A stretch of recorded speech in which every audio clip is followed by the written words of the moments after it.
அனைவருக்கும் அன்பு வணக்கம். பாகிஸ்தான் நாட்டை பார்த்தா எனக்கு வெறுப்பை விட சிரிப்பு தாங்க அதிகமாக வருது.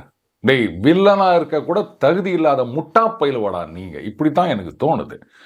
பாகிஸ்தானி ஆர்மி சீஃப் ஆசிம் முனீர் அவர் ஃபீல்டு மார்ஷல் ஆயிட்டாராம். என்ன பெருசா வெட்டி முடிச்சிட்டாரு அப்படின்னு இப்போ அவருக்கு அந்த பட்டம் பதவி. ராத்திரி 2:30 மணிக்கு கதறின்னு அவங்க நாட்டு பிரைம் மினிஸ்டருக்கு ஃபோன் பண்ணி, ஐயோ இந்துஸ்தானில் மிசைன்லாம் அமுச்சு நம்ம ஏர்பேஸ் எல்லாம் நாசம் பண்ணிட்டாங்க, இனிமேல் நம்மளால் ஒன்றும் பண்ண முடியாது, எப்படியாவது காப்பாத்துங்க அப்படின்னு ஒரு சிவிலியன் பிரைம் மினிஸ்டர் கிட்ட கதறினவன் தான் இந்த ஆள் ஆசிம் முனீர். இப்போ இவருக்கு இவரே ஃபீல்டு மார்ஷல் பட்டம் குத்துக்கினார். சிரிப்பா இல்லை? இதை சொல்லும்போது ஒரு நண்பர், அவர் ரொம்ப ரொம்ப நடுநிலையானவர், இந்த பாருங்க, நீங்கள் கேள்வி கேட்கறதுனா எல்லாரையும் கேள்வி கேட்கணும், இந்த மாதிரி ஒருதலை பட்சமாக இருக்கக்கூடாதுன்னாரு. இல்லைங்க, நம்ம எல்லாரையும் தானே கேள்வி கேட்டுக்கிறோம் அப்படின்னு. எங்க நடுநிலை தவறி விட்டீர்கள்? புரியலையா உங்களுக்கு?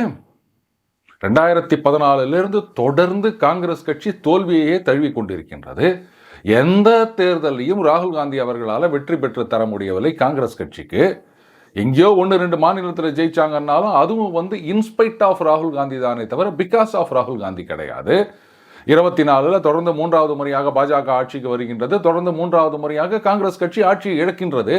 ஆனாலும் இப்பேற்பட்ட சாதனையை பாராட்டி அவருக்கு எதிர்க்கட்சி தலைவர் பதவி கொடுத்தாங்களா இல்லையா? அதை மட்டும் நீங்கள் கேள்வி கேட்காம இங்கே ஆசிம் முனீர் தோத்து போனதுக்கு ஃபீல்டு மார்ஷல் பதவி கொடுத்தா கேள்வி கேட்குறீங்களே, நியாயமா அப்படின்னாரு. நியாயமாக தான் தெரியுது இல்லை? நண்பர் கரெக்டாக தான் சொல்லிக்கிறாருன்னு நினைக்கிறேன். அது இன்னும் தெரியல, இந்த காங்கிரஸ் கட்சி அந்த பக்கம் பாகிஸ்தான் அவங்களுடைய நடவடிக்கைகள்லாம் கிட்டத்தட்ட அப்படியே சிமிலராக இருக்குதுங்க. தோத்தவங்களுக்கு பதவி அப்படின்றது இதில் ஒன்று. சரி, பாகிஸ்தான் அடி வாங்குற காமெடிகளை பற்றி நிறைய பார்த்துட்டோம். இப்போ அடி வாங்குறதுக்குன்னே புதுசாக ஒரு அடிமை சிக்கியிருக்குது. அதை பற்றி பார்க்கலாம். பங்களாதேஷ் இவ்வளோண்டு நாடுங்க, எந்த விதமான பெரிய வளங்களும் கிடையாது, பெரிய டெக்னாலஜியில் அட்வான்ஸ்மெண்ட் கிடையாது, கல்வியில் அவ்வளோ முன்னேற்றம் கிடையாது, பொருளாதாரத்தில் அடி வாங்கி பின்னாடி போய் நிற்குது. இந்த லட்சணத்தில் ஒழுங்காக நடந்திருந்த ஆட்சியை இந்த டீப் ஸ்டேட்டோட ஒரு சில கும்பல் அப்படியே கை கோத்துக்குன்னு அதை கவுத்து அவங்கள நாட்டை விட்டு துரத்திட்டு ஆட்சியை கைப்பற்றி, ஒரு பக்கம் இராணுவம், இன்னொரு பக்கம் ஒரு கும்பல், இவங்களுக்குள்ளேயே ஒரு பிரச்சனை. இப்படியெல்லாம் போயிட்டு இருக்கும் பொழுது இன்னொரு பக்கம் அமெரிக்கா, சைனா 2 பேரில் யாருடைய இன்ஃப்ளூயன்ஸ் அதிகம் அப்படின்னு அது ஒரு பக்கம் போயிட்டு இருக்கு. இந்த நிலைமையில் இந்தியாவை எதிர்த்துக்குன்னு அவங்க குரல் கொடுக்குறாங்கன்னு சொன்னால் என்ன திமிரு இருக்கும் அவங்களுக்கு? அதற்கான பரிசு இப்போ அவங்களுக்கு கிடைத்திருக்கின்றது.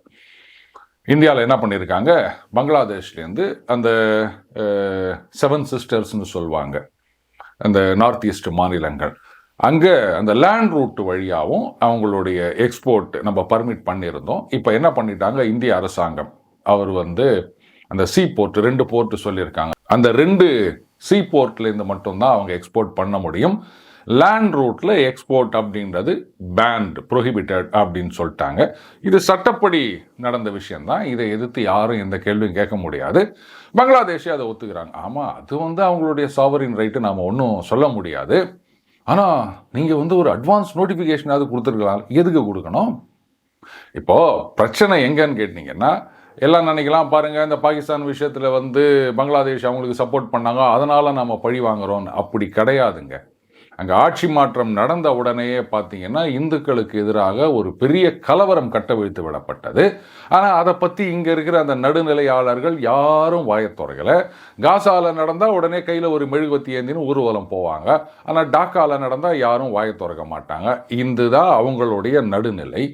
ஆனால் இவ்வளோலாம் நடந்த பிறகும் இந்தியாவுக்கு எதிராக அந்த யூனிஸ்லேருந்து எல்லாரும் கருத்து சொல்லி கொண்டு இருக்கும் பொழுதும் இந்தியா பங்களாதேஷுக்கு அரிசி அனுப்பி வந்தது. ஏன்னா அது இல்லைன்னா அங்கே இருக்கவங்கெல்லாம் பட்டியலில் செத்து போயிடுவாங்க. என்னதான் நீங்கள் எங்களுக்கு எதிராக நடந்தாலும், இந்துக்களுக்கு எதிரான கொலைவரி தாக்குதல் கட்டவிழ்த்து விடப்பட்டாலும் மனிதாபிமான அடிப்படையில் நாங்கள் அரிசி அனுப்புகிறோம் அப்படின்னு நாம் அனுப்பிச்சிட்டு இருந்தோம். பங்களாதேஷ் என்ன பண்ணாங்க, இந்த யான், அந்த பருத்தி நூல் இதெல்லாம் இருக்கு இல்லையா, இது இந்தியாவில் இருந்தாங்க போகுது. பங்களாதேஷோடைய எக்ஸ்போர்ட் அப்பேரல் எக்ஸ்போர்ட், டெக்ஸ்டைல்ஸ், நம்ம இந்த திருப்பூர்லலாம் இருக்கு இல்லையா, அந்த மாதிரி இதுதான் பெரிய அளவு அவங்களுடைய எக்ஸ்போர்ட் ஏர்னிங்ஸில், ஜிடிபிலே அதுதான் பெரிய அளவு. ஏன்னா ஏராளமான பேருக்கு வேலை கொடுத்து கொண்டிருக்கின்றது. அப்போ டெக்ஸ்டைல்ஸ் அப்படின்னாலே அதுக்கு முக்கியம் என்ன, நூல். இந்தியாவிலேருந்து நூல் போகுது. இதுக்கு தடை விதிச்சுக்கிறாங்க பங்களாதேஷில். ஏன்னா அறிவில்லை உனக்கு. நூல் இல்லாமல் எப்பட்றா அங்கே துணி வரும்? துணி இல்லாமல் எப்பட்றா நீங்கள் வந்து இந்த டிஷர்ட்டு சொக்கா இதையெல்லாம் உற்பத்தி பண்ணி அனுப்புவீங்க? இல்லை நாங்கள் வேற யாருக்கிட்டையாவது வாங்கிப்போம். சரி வாங்கிக்க, அவ்வளோதான், அவங்களுக்கு திமிரு தானே. அடுத்தது என்ன பண்ணாங்க, இந்த அரிசி இல்லாமல் போகுது இல்லையா, ட்ரக்கு வழியாக தானே போகுது த்ரூ ரோடு, இதையெல்லாம் நாங்கள் விகரஸாக செக் பண்ண போகிறோம் அப்படின்னு ஆரம்பித்தாங்க. இந்தியா பார்த்தாங்க, நீ எங்கள் பிச்சை எடுத்துனுக்கிற, பாவம் பசியில் கஷ்டப்படக்கூடாதுன்றதுக்காக போனால் போது, எங்களுக்கு எதிராக கொச்சல் குத்துந்தாலும் பரவாயில்லன்னு சொல்லிட்டு நான் உங்களுக்கு அரிசி அனுப்பிச்சுன்னுக்கிறேன், நீ என்னடானா இதையே உட்காந்து செக் பண்ணிட்டு இருக்கியா அப்படின்ட்டு என்ன பண்ணிட்டாங்க, லேண்ட் ரூட்லேருந்து போகிறதெல்லாம் நிறுத்திடுன்ட்டாங்க. பங்களாதேஷ் என்ன சொல்கிறாங்க, அது பாருங்க, நாங்கள் செக்கிங் அப்படின்றது வந்து இந்த ஊழல், ஊழலெல்லாம் அப்புறம் வச்சுக்கோ, இது அரிசி சோத்துக்கு வர விஷயம், இதையே நீ வந்து இந்த மாதிரி தடுத்துட்டு இருக்கேன்னு சொன்னால் என்ன திமிரு இருக்கும், ரைட், அப்போ அனுபவி அப்படின்னு நம்ம லேண்ட் ரூட்டில் எக்ஸ்போர்ட்டை கட் பண்ணிட்டோம். இப்போ பங்களாதேஷ் என்ன பண்ணுவாங்க, இதில் பார்த்தீங்கன்னா சைனாவின் சப்போர்ட்டோட அந்த சிக்கன் நெக்குக்கு பக்கத்தில் ஒரு ஏர்போர்ட் டெவலப் பண்ண போகிறாங்க அப்படின்னு சில நண்பர்கள் கேட்டாங்க. சார் நீங்கள் வந்து அமெரிக்கா அங்கே ஊடுருவி கொண்டிருக்கின்றது அப்படின்னு சொன்னீங்க, டீப் ஸ்டேட்டு தான் வந்து இந்த ஆட்சி கவிழ்ப்புக்கு பின்னாடி இருந்தது அப்படின்னு சொன்னீங்க, இப்போ வந்து சீனா வந்து அங்கே ஏரோப்ளேன் தளம் கட்டுவதற்கு ஹெல்ப் பண்ணுறாங்கன்னு சொல்கிறீங்க, ஒன்றும் புரியலையே அப்படின்னு. கரெக்ட், பாகிஸ்தான் பங்களாதேஷ் ரெண்டு பேருமே வந்து ஒரு டேஞ்சரஸ் கேம் ஆடிட்டு இருக்காங்க. சீனா அமெரிக்கா ரெண்டு பேர்த்தோடையும் நம்ம வந்து ஃப்ரெண்ட்ஷிப்பாக இருக்கணும் அப்படின்னு ட்ரை பண்ணிட்டு இருக்காங்க. அது வந்து பெரிய சிக்கலில் தான் வந்து முடிய போகின்றது. அண்டு சீனாவை பொறுத்த வரைக்கும் தே ஆர் பையிங் டைம். இந்த டாரிஃப் பேச்சுவார்த்தைகள் நடக்குது இல்லையா, அவங்க என்ன நினைக்கிறாங்க, சரி ரைட்டு பேச்சுவார்த்தை அப்படி நடத்துவோம், இப்போ 90 days பாஸ் கொடுத்துருக்காங்க, அதுக்கப்புறம் ஏதாவது அப்படி ஓட்டுவோம், எத்தனை நாள் இருக்க போகிறாரு ட்ரம்ப், 4 வருஷம் தானே, அதுக்கப்புறம் வேற ஒருத்தர் வந்து தானே ஆகணும், பார்த்துக்கலாம் அப்படின்ற ஒரு நம்பிக்கையில் இருக்காங்க. They have got deep pockets அப்படின்றதும் ஒரு விதத்தில் அவங்களுக்கு ஒரு தைரியத்தை கொடுத்துருக்கின்றது. ஆனால் அமெரிக்கா சீனா ரெண்டுத்தையும் வந்து ஒரே தட்டில் வச்சு நீங்கள் ஃப்ரெண்ட்ஷிப்பாக இருக்கணும் அப்படின்னு நினச்சிங்கன்னா அது ரொம்ப ரொம்ப தப்பாக தான் இருக்க போகுது. பாகிஸ்தான் பங்களாதேஷ் ரெண்டு பேருமே அதை வந்து சீக்கிரமே புரிஞ்சுக்க போகிறாங்க. ஜியோ பாலிட்டிக்ஸ் அப்படின்றது இந்த பாகிஸ்தான் அண்ட் பங்களாதேஷி முட்டா பசங்க நினைக்கிற மாதிரி அவ்வளோ சுலபமான விஷயம் கிடையாதுங்க. ரொம்பவே சிக்கலான ஒரு விஷயம். இந்த செஸ் அப்படின்றதோட 3D செஸ்ன்னு ஒன்று இருக்கும், கேள்விப்பட்டிருக்கீங்களா? அந்த அளவுக்கு உலகமாக சிக்கலானது அந்த ஜியோ பாலிட்டிக்ஸ் அப்படின்றது. இன்றைக்கு இந்த டர்க்கி எடுத்துக்கங்க, டர்க்கியை வந்து பகிஷ்காரம் செய்ய வேண்டும், ஏன்னா அவங்க வந்து பாகிஸ்தானுக்கு ட்ரோன்லாம் சப்ளை பண்ணியிருக்காங்க, பாகிஸ்தானுக்கு சப்போர்ட் பண்ணியிருக்கிறாங்க, அதனால் வந்து நாம் அதை புறக்கணிக்க வேண்டும் அப்படின்னு இந்திய மக்கள்லாம் வந்து ஒன்று திரண்டு எழுந்திருக்கின்றார்கள். இதில் வந்து அந்த டூரிசம் அப்படின்றது மட்டும் இல்லாமல் ஏற்கனவே புக் பண்ணவங்களாம் நிறைய பேர் கேன்சல் பண்ணிட்டாங்களாம். அடுத்தது டர்க்கியிலேருந்து வந்து ஆப்பிள் இம்போர்ட் பண்ணின்னுக்கிறோம், அதுக்கப்புறம் அந்த டைல்ஸ் இம்போர்ட் பண்ணின்னுக்கிறோம். அது பெரும்பாலும் வந்து மும்பையில் பண்ணுறாங்க போல இருக்குது. அவங்க என்ன சொல்லிட்டாங்க, இனிமேல் நாங்கள்லாம் ஒரு ஆப்பிள் கூட அவங்க இம்போர்ட் பண்ண மாட்டோம், நாங்கள் எல்லாத்தையும் கேன்சல் பண்ணிடுறோன்ட்டாங்க. அதே மாதிரி இந்த டைல்ஸ் இம்போர்ட் மேபி ஒரு சிலர் வந்து ஐயோ என்ன நீங்கள் துருக்கி தேசம், அங்கே இருக்கவங்களும் விவசாயிகள் தானே, அவங்க தானே வந்து ஆப்பிள் உற்பத்தி பண்ணுறாங்க அப்படின்னு ஒரு சோக போஸ்ட் போடலாம். ஆனால் டர்க்கியிலேருந்து ஆப்பிள் எல்லாம் நிறுத்த போகிறோன்னு சொன்ன உடனே உடனடியாக சந்தோஷப்பட்டது யார் அப்படின்னு கேட்டிங்கன்னா காஷ்மீர் மக்கள். யாராக இருந்தாலும் சர்வைவல், எக்கானமி, இதுதான் முக்கியம். அமெரிக்காவில் சொல்கிற மாதிரி இட்ஸ் எக்கானமி ஸ்டூபிட் அப்படி தான் சொல்லணும். ஏன்னா டர்க்கியிலேருந்து ஆப்பிள் எல்லாம் நீங்கள் இறக்குமதி பண்ணிட்டு இருந்ததுனால, டர்க்கி மட்டும் இல்லை, ஈரான்லேருந்து ஆப்பிளை நம்ம இறக்குமதி பண்ணிட்டு இருக்கோம். நம்ம உள்ளூரில் விளையிற காஷ்மீர் ஆப்பிள், இதுக்கு அவங்களுக்கு நல்ல விலை கிடைக்கல, மார்க்கெட் கிடைக்கல. இப்போ டர்க்கியிலேருந்து நீங்கள் ஆப்பிள் எல்லாம் நிறுத்திட்டீங்கன்னு சொன்னால் அப்போ காஷ்மீர் ஆப்பிளுக்கு தான் நம்ம போயானோம். இமாச்சல் பிரதேஷ்லேருந்து ஆப்பிள் வந்துருந்தது, இப்போ காஷ்மீரில் இருக்க ஆப்பிளுக்கும் நல்ல விலை கிடைக்க போகுது. நம்மூர் சரக்குங்களை வாங்குங்க ஐயா. நமக்கு தெரிஞ்சு ஆப்பிள் அப்படின்னா ஹிமாச்சல், காஷ்மீர் தான். எதுக்கு அங்கேருந்து டர்க்கியிலேருந்து நம்ம இம்போர்ட் பண்ணிட்டு இருக்கோம்? இதுவே முதல்ல தப்பு.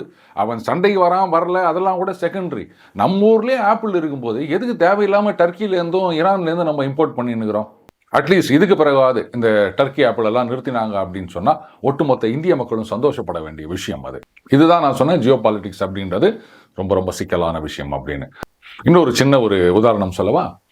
டர்க்கி இதை மட்டும் இல்லை, கூடவே அசர்பைஜான் இந்த நாட்டையும் பகிஷ்காரம் செய்ய வேண்டும் அப்படின்னு நம்ம சொல்லியிருந்தோம். ஏன்னா இந்த ரெண்டு நாடுகளுக்கு தான் நம்ம டூரிசம் நிறைய போயின்னுக்கிறோம். மேபி அங்கே வந்து சீப்பாக இருக்குது அப்படின்றது ஒரு காரணம். அசர்பைஜானும் வந்து பாகிஸ்தானுக்கு சப்போர்ட் பண்ணுறாங்க, அதனால் அதையும் வந்து நம்ம ஓய்ச்சி கட்டணும், இதுதான் நம்மளுடைய கோரிக்கையாக இருக்கின்றது. அர்மீனியான்னு ஒரு நாடு, சமீபத்தில் செய்தி பார்த்துருப்பீங்க. அந்த நாட்டுக்கு வந்து $1.5 billion worth of arms and ammunitions ஏற்றுமதி செய்வதற்கு நம்ம இப்போ ஒப்பந்தம் போட்டிருக்கோம். இந்த $1.5 பில்லியன் அப்படின்றது எங்கேயோ ஒரு பெல் அடிக்குதா? கரெக்ட். பாகிஸ்தானுக்கு ஐஎம்எஃப்ல லோன் தரேன்னு சொன்னாங்கல்ல, அந்த $1.5 பில்லியன் தான். அண்டு இந்த ஆர்ம்ஸ் அண்ட் அம்யூனிஷன் $1.5 பில்லியன் அப்படின்றது உடனடியாக காசு கொடுக்குவானா, இது வந்து ஒரு லாங் டேர்ம் சாஃப்ட் லோன் மாதிரி கூட நிறைய நம்ம கொடுத்துருக்கோம். சரி சார், டர்க்கி அசர்பைஜான் இதுக்கும் அர்மீனியாவுக்கு ஆர்ம்ஸ் சப்ளை பண்ணுறதுக்கும் என்ன சம்பந்தம் அப்படின்னு கேட்குறீங்களா? இந்த மேப்பை பாருங்க, தெரியும். அர்மீனியா, அதுக்கு ஒரு பக்கம் துருக்கி, இன்னொரு பக்கம் அசர்பைஜான். ரெண்டுத்துக்கும் நடுவில் சிக்கி தவித்து கொண்டிருக்கின்ற நாடு அர்மீனியா. இதில் இந்த அர்மீனியா, அசர்பைஜான் இந்த ரெண்டு நாடுகளுமே ஒரு காலத்தில் அந்த யுஎஸ்எஸ்ஆர் இதனுடைய ஒரு பகுதியாக இருந்தது. யுஎஸ்எஸ்ஆர் துண்டு துண்டாக செதறின பிறகு அர்மீனியா தனி நாடு ஆயிடுச்சுங்க, அசர்பைஜான் தனி நாடு ஆயிடுச்சுங்க. சிக்கல் எங்கே வந்தது அப்படின்னா, அந்த நகோர்னா காராபாக் அப்படின்ற ஒரு பகுதி, கணிசமான பகுதி, அது அந்த மேப்பில் பாருங்க தெரியும். இந்த பகுதி வந்து யுஎஸ்எஸ்ஆரோட இருக்கும்போது அசர்பைஜானுக்கு உட்பட்ட ஒரு ப்ராவின்ஸாக இருந்ததுங்க. ஆனால் அங்கு வந்து பெருமளவில் இருந்தது அர்மீனிய அந்த இனக்குழுவை சார்ந்தவர்கள். எல்லாம் ஒரே யுஎஸ்எஸ்ஆர் அப்படின்றதுனால எந்த பிரச்சனையும் இல்லை, யார் ஒன்றா எங்கே ஒன்றா போகலான்றதுனால யாரும் எதுவும் கண்டுக்கலைங்க. ஆனால் தனியாக உடஞ்சி வந்த பிறகு இப்போ அவங்க என்ன கேட்குறாங்க, அந்த நகார்னோ காராபாக் அங்கே இருக்கவங்கெல்லாம் அர்மீனியன்ஸு, அந்த பகுதி எங்களுக்கு வேணும் அப்படின்னு அர்மீனியா கேட்குறாங்க. அசர்பைஜான் வந்து அதெல்லாம் கொடுக்க முடியாது, இது எங்கள் நாட்டுக்கு நடுவில் இருக்குது. இந்த மேப்பை பாருங்கள், ரொம்ப சிக்கலான ஒரு விஷயம் இது. அந்த அசர்பைஜானுக்கு நடுவில் இருக்குது அந்த நகோர்னோ காராபாக். இப்போ அதே மாதிரி அர்மீனியாவுக்கு இந்த பக்கம் பாருங்க, இன்னொரு பகுதி இருக்கா? கரெக்ட். இது வந்து அசர்பைஜானுக்கு சொந்தமானது. ஆனால் ரெண்டுத்துக்கும் நடுவில் அர்மீனியா இருக்குது. அப்போ அர்மீனியா நாட்டுக்குள்ள புகுந்து தான் அசர்பைஜான் அவங்க நாட்டோட இன்னொரு பகுதிக்கு போக முடியும். அந்த காலத்தில் கிழக்கு பாகிஸ்தான், மேற்கு பாகிஸ்தான் இருந்தது இல்லையா? இந்த மாதிரியான சிக்கல். இந்த யுஎஸ்எஸ்ஆர்லேருந்து பிரியும் பொழுது இதை வந்து அவங்க பார்த்துட்டு அப்படியே அந்த அர்மீனியாவை இந்த பக்கம் நகார்னோ காராபாக் வரைக்கும் அப்படியே கொஞ்சம் ஒட்டி, இன்னாட்ட பக்கம் இந்த பகுதியை வந்து அப்படி ஒட்டி நடுவில் ஒரு வழி பண்ணி விட்டுருந்தாங்கன்னா பிரச்சனையே இருந்திருக்காது. இவங்க தனி நாடாக வந்த பிறகு என்ன ஆயிருக்கு, அர்மீனியா அசர்பைஜான் இவங்களுக்குள்ள சண்டை நடக்குது. அர்மீனியா அதில் ஜெயிக்குது. அந்த நகார்னோ காராபாக் அதுக்கப்புறம் பக்கத்தில் இருக்க சில அந்த மாவட்டங்கள் மாகாணங்கள்னு சொல்லாமல் அதையெல்லாமல் அவங்க கண்ட்ரோலில் கொண்டு வந்துடுறாங்க. அதன் பிறகு பார்த்தீங்கன்னா ரஷ்யாவுக்கும் அர்மீனியாவுக்கும் ஒரு செக்யூரிட்டி பேக் உருவாகின்றது. எப்படி? மைட்டி ரஷ்யாவுக்கும் அர்மீனியாவுக்கும். ஆனால் அதுக்கு பிறகும் மறுபடியும் ஒரு சண்டை நடக்குதுங்க. செப்டம்பர் 2020 ஆரம்பித்து நவம்பர் 2020 ஒரு ரஷ்யா தலையீட்டில் ஒரு உடன்படிக்கை. ஆனால் இந்த போருக்கு அப்புறம் அந்த நகார்னோ காராபாக் இதில் பெரும் பகுதிகளை வந்து அசர்பைஜான் மீட்டெடுத்து விடுகின்றனர். ஆனால் அதோட பிரச்சனை தீர்ந்ததா அப்படின்னா தீரலை. மறுபடியும் இந்த பிரச்சனை வந்து கொண்டே இருக்கின்றது. இப்போ டர்க்கி என்ன பண்ணாங்க, கபால்னு களத்தில் பூந்துட்டாங்க. இதில் இன்னொரு விஷயமும் கவனிக்கணும், அசர்பைஜான் இது வந்து முஸ்லீம் மெஜாரிட்டி, ஆனால் அர்மீனியா அப்படி இல்லை. ஸோ டர்க்கி என்ன பண்ணுறாங்க, அசர்பைஜான் இதுக்கு நாம் ஹெல்ப் பண்ணணும், நடுவில் இருக்க அர்மீனியா இதை வந்து நம்ம அப்படியே பிடிச்சிட்டோம்னா ஒட்டுக்கா டர்க்கி அசர்பைஜான் அர்மீனியாவை நம்ம சாப்பிட்டுடலாம், அப்படியே ஒன்றிணைந்து விடலாம் இப்படின்னு டர்க்கி வந்து அசர்பைஜானுக்கு சப்போர்ட் பண்ணிட்டு இருக்காங்க. அண்டு அர்மீனியாவை பொறுத்த வரைக்கும் அசர்பைஜான் ரெண்டு பக்கமும் இருக்குதுல்ல அவங்க நாட்டுக்கு, அதனால மத்தளத்துக்கு ரெண்டு பக்கம் இடின்ற மாதிரி இந்த பக்கம் பார்த்தீங்கன்னா டர்க்கிஷ் சப்போர்ட்டோட அசர்பைஜான், அந்த பக்கம் வந்து அவங்க சொந்தமாக அசர்பைஜான் அப்படின்னு ரெண்டு பக்கமும் அர்மீனியாவை இடிச்சு நிற்கிறாங்க. இந்த சந்தர்ப்பத்தில் தான் நாம் வந்து அர்மீனியாவுக்கு அந்த ஆயுதங்களை சப்ளை பண்ணிட்டு இருக்கோம். இன்னைக்கு இல்லை, ஒரு சில வருடங்களாகவே தொடர்ந்து நாம் அர்மீனியாவுக்கு ஆர்ம்ஸ் சப்ளை பண்ணிட்டு இருக்கோம் நண்பர்களே. சரி, இப்போ ஒரு சந்தேகம் வரலாம், சார் ரஷ்யாவுக்கும் அர்மீனியாவுக்கும் வந்து ஏதோ செக்யூரிட்டி பேக்ட் இருக்குது அப்படின்னு சொன்னீங்களே, அப்படி இருக்குச்சு ரஷ்யா வந்து அர்மீனியாவோட சப்போர்ட்டுக்கு வரணும்ல அப்படின்னா, இதுதான் நான் சொன்னேன் ஜியோ பாலிட்டிக்ஸ் 3D செஸ் அப்படின்னு. இந்த international north south trade corridor அப்படின்னு ஒன்று டெவலப் பண்ணிட்டு இருக்காங்க. அதாவது எப்படின்னா ரஷ்யாவிலிருந்து இப்போ கப்பல் வழியாக சரக்கெல்லாம் வரணும் அப்படின் போது அப்படியே மேலே சுற்றிக்கின்னு நம்ம இந்தியாவுக்கு வரணும். ஆனால் அதை விட சுலபமாக ரஷ்யாவிலிருந்து நேராக அசர்பைஜான்லேருந்து ஈரான் இதெல்லாம் ரோடில் இல்லை ரயிலில் வந்துடுங்க. ஈரானில் வந்த பிறகு அங்கேருந்து போர்ட்டில் அதை வந்து டிரான்ஸ்ஷிப் பண்ணி நேராக நம்ம மும்பை போர்ட்டுக்கு வந்துடும், இந்தியாவுக்கு வந்துடும். அதே மாதிரி இந்தியாவில் அனுப்புகிற பொருட்களும் இங்கேருந்து அப்படியே ரஷ்யாவுக்கு அனுப்பலாம். வேணும்னா யூரோப்புக்கு அனுப்பணும்னாலும் த்ரோ ரஷ்யா நம்ம இதை அனுப்பலாம். இதுதான் வந்து பிளான். இதில் அசர்பைஜான் ஒரு முக்கியமான பார்ட். அப்போது என்னதான் செக்யூரிட்டி பேக்ட் இருந்தாலும் அர்மீனியாவை சப்போர்ட் பண்ணால் அசர்பைஜான் சும்மா இருப்பாங்களா? இது ஒரு பக்கம். இன்னொரு பக்கம் வந்து டர்க்கி அந்த S-400 வாங்கினுக்கிறாங்க. ரஷ்யாவுக்கும் டர்க்கிக்கும் ஒரு மாதிரி ஒரு உறவு இருக்கின்றது. ஈவன் தோ டர்க்கி வந்து நேட்டோ மெம்பராக இருந்தாலும். ஸோ அதையும் பகச்சிக்கிறதுக்கு ரஷ்யா விரும்பலை. அதனால தான் செக்யூரிட்டி பேக்ட் இருந்தாலும் அர்மீனியாவுக்கு அவங்க சப்போர்ட் பண்ணல. ஆனால் நாம் சப்போர்ட் பண்ணின்னுக்கிறோம். இது வந்து ரஷ்யாவுக்கு ஒரு விதத்தில் இல்லை, எல்லா விதத்துலையும் ஹாப்பி. நான் டைரெக்டாக பண்ண முடியாதுங்க, நீங்கள் பண்ணுங்க, அவ்வளோதான். சரி, இன்னாண்ட பக்கம் ஈரான் இருக்காங்க. அவங்களுடைய பொசிஷன் என்ன அப்படின்னா, நான் ஏற்கனவே சொன்னேன், அசர்பைஜான் வந்து முஸ்லீம்கள் அதிகமாக இருக்கும் நாடு அப்படின்னு. ஈரானும் அதே மாதிரி தான். ஆனால் ஈரான் அசர்பைஜானுக்கு சப்போர்ட் பண்ணல. டர்க்கி, அசர்பைஜான் இவங்க 2 பேரோட கை ஓங்கினா நமக்கு கஷ்டம்னு நினைக்கிறாங்க ஈரான். முக்கியமான காரணம், இந்த அசர்பைஜான் ஈரான் பார்டரில் பார்த்தீங்கன்னா அசீரீஸ், அதாவது அந்த அசர்பைஜான் இனக்குழுக்கள், அந்த மக்கள் லட்சக்கணக்கில் இருக்காங்க. நாளைக்கு அசர்பைஜான் கை ஓங்கிடுச்சு அப்படின்னு சொன்னால் அதுக்கப்புறம் இங்கே வந்து அவங்க குழப்பம் பண்ணுவாங்க. அதுக்கப்புறம் இந்த பகுதிகளை வந்து அவங்களோட இணைக்கணும்னு சொல்லுவாங்க. ஏற்கனவே டர்க்கிக்கும் அவங்களுக்கும் வேற ஒரு லிங்க் இருக்குது. அர்மீனியாவை முழுசாக முழுகிட்டாங்க அப்படின்னு சொன்னால் மிகப்பெரிய நாடாகிவிடும், நமக்கு தான் குடைச்சல் அப்படின்னு ஈரான் வந்து அசர்பைஜானை சப்போர்ட் பண்ணலை. இத்தனைக்கும் ஈரான், அசர்பைஜான் இவங்க 2 பேருமே அந்த international north south trade corridor இதில் பார்ட்னர்ஸ் இருந்தாலும் ஒருத்தருக்கு ஒருத்தர் மூச்சை பார்த்துக்க மாட்டாங்க அவங்க.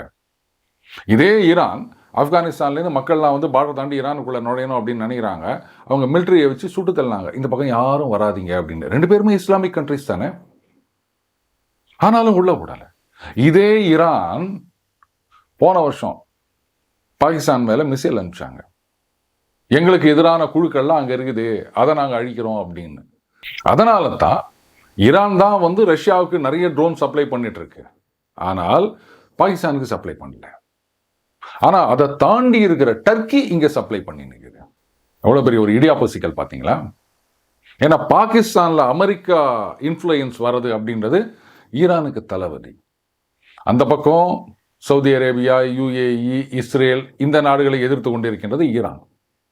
இந்த பக்கம் ஏதோ பாகிஸ்தான் இருக்குது, ஆப்கானிஸ்தான் இருக்குது அப்படின்னு நினச்சா, பாகிஸ்தானில் இவ்வளோ நாளாக வந்து அமெரிக்கன் இன்ஃப்ளூயன்ஸ் இருந்தது போயிட்டு சைனீஸ் இன்ஃப்ளூயன்ஸ் வந்துருச்சு. ரைட்டு, சைனாக்கும் ஈரானுக்கும் நல்ல ரிலேஷன்ஸ் இருக்குது, அதனால பிரச்சனை இல்லை அப்படின்னு நினச்சிட்டு இருக்கும்போது அமெரிக்கா ட்ரம்ப் இங்கே வந்து இன்ஃப்ளூயன்ஸோட வராருன்னு சொன்னால் ஈரான் கடுப்பாயிருவாங்க. அதே மாதிரி தான் சைனாவை பொறுத்த வரைக்கும் அவங்க வந்து இப்போ அந்த பலுச்சிஸ்தான் லிபரேஷன் ஆர்மி இவங்க வந்து கொச்சல் குத்துனுக்கிறாங்க. ஏன்னா அந்த சைனா பாகிஸ்தான் எக்கனாமிக் காரிடார் அது அந்த பகுதிகள் வழியாக போகுது. அமெரிக்கன் இன்ஃப்ளூயன்ஸ் வந்துருச்சுன்னு சொன்னால் அவங்க என்ன பண்ணுவாங்க, இந்த BLA கொச்சல் குத்துனே இருக்கட்டும், ஏன்னா அங்கே நாசமாக போகுது, சைனாவோட ப்ராஜெக்ட் தானே, நமக்கு கவலை இல்லை அப்படின்னு விட்டுருவாங்க. அதனால தான் நான் சொன்னேன், அமெரிக்கா சைனா 2த்தையும் வந்து நீங்கள் ஒரே தட்டத்தில் பக்கத்தில் வச்சுன்னு ஃப்ரெண்ட்ஷிப்பாக வச்சுருக்கிறது முட்டாள்தனமான முடிவு அப்படின்னு. அதை தான் பாகிஸ்தான், பங்களாதேஷ் 2 பேரும் பண்ணின்னுக்கிறாங்க. இப்போ ஆல் சரண்டர் ஜியோ பாலிட்டிக்ஸ் அப்படின்றது ரொம்பவே இன்ட்ரெஸ்டிங்கான ஒரு விஷயம் நண்பர்களே. அண்டு இந்தியர்களெல்லாம் ரொம்ப பெருமைப்பட்டுக்கலாம், சந்தோஷப்பட்டுக்கலாம். ஏன்னா நம்மளுடைய ஃபாரின் பாலிசி அப்படின்றது இன்றைக்கு மோடி அவர்கள் அண்டு ஜெய்சங்கர் அவர்கள் இவங்க 2 பேருடைய கையில் இருக்கின்றது. அதனால நாம கவலை இல்லாமல் இருக்கலாம். மீண்டும் அடுத்த சந்திப்போம். வணக்கம்.